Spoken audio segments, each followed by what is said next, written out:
Welcome to this special coverage and special edition on Nile TV International. We're going to be putting the spotlight on the latest updates and developments in the current regional war that is happening, Iran, the United States and Israel. And in this regard, we're going to be speaking to the political analyst, Mr. Ahmed Maharem from New York. Good evening to you, sir. It's morning here in Egypt.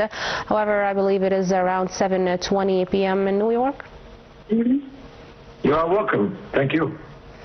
Mr. Ahmed, thank you for being with us on Nile TV International. Sir, I'm sure you have been keeping up with the latest updates.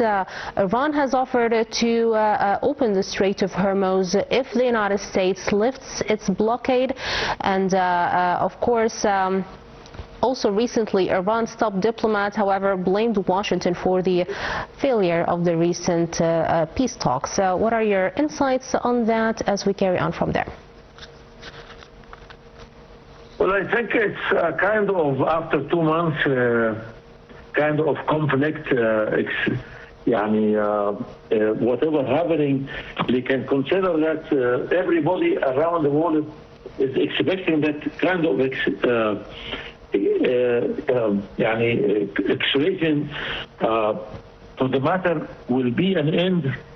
So let us say, what is the objective of this kind of negotiation for the last couple of days, couple of weeks? Let us say, what is Iranian our objective, what is America is objective, and what is Israel's objective. Since the matter is started 28th of February, end of the month, is almost about 2 months now. Israel and America were trying to demolish Iranian capability, military, economically, and so on. After almost 2 months, it seems like this kind of objective is not going to happen. Now, Iran has very important card in their hand, which is Hormuz Strait, okay?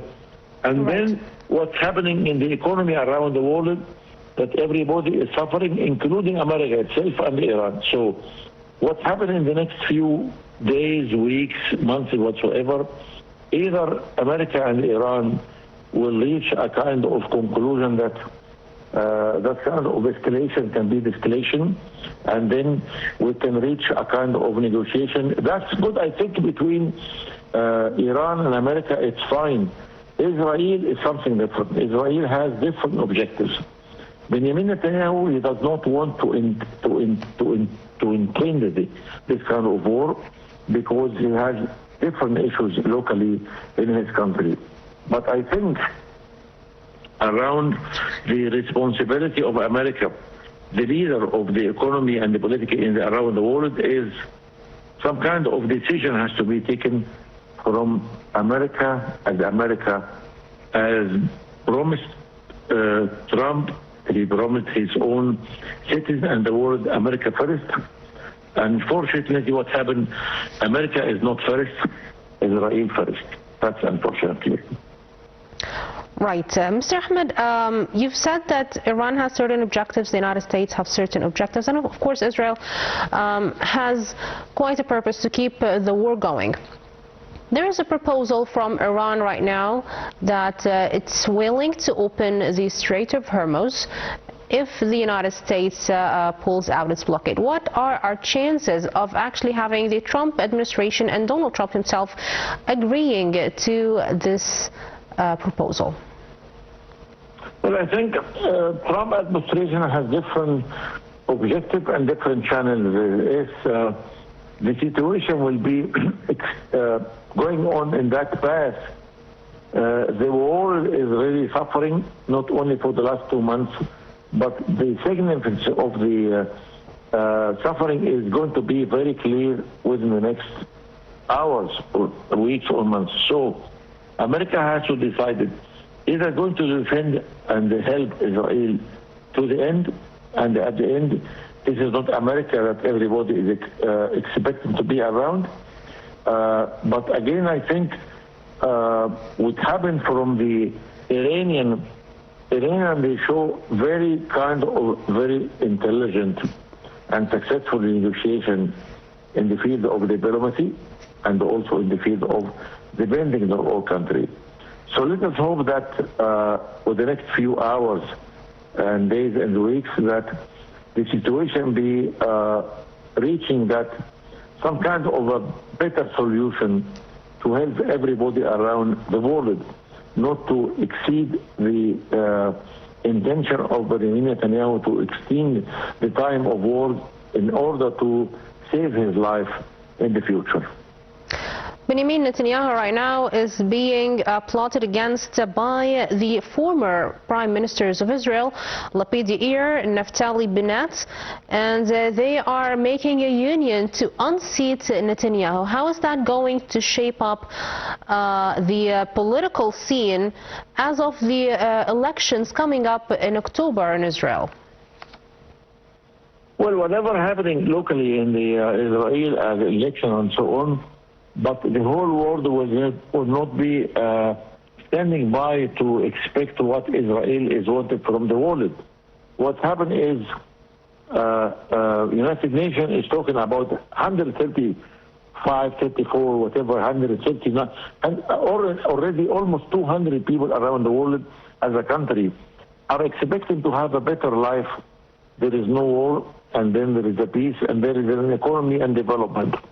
If Israel will be the obstacle only around the world in that, I don't think that some kind of decision America has to do that in order to save that America is not only around, is not only first America or Israel, America. Now America is facing the step of America alone, because so many of their allies are leaving America to leave that kind of situation alone, unfortunately.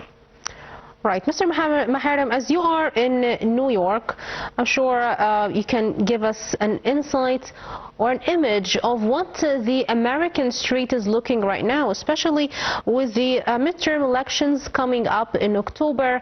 And the Americans weren't very happy about the war that was started with Iran, as it affected them on lots of levels, and of course mainly the economic level.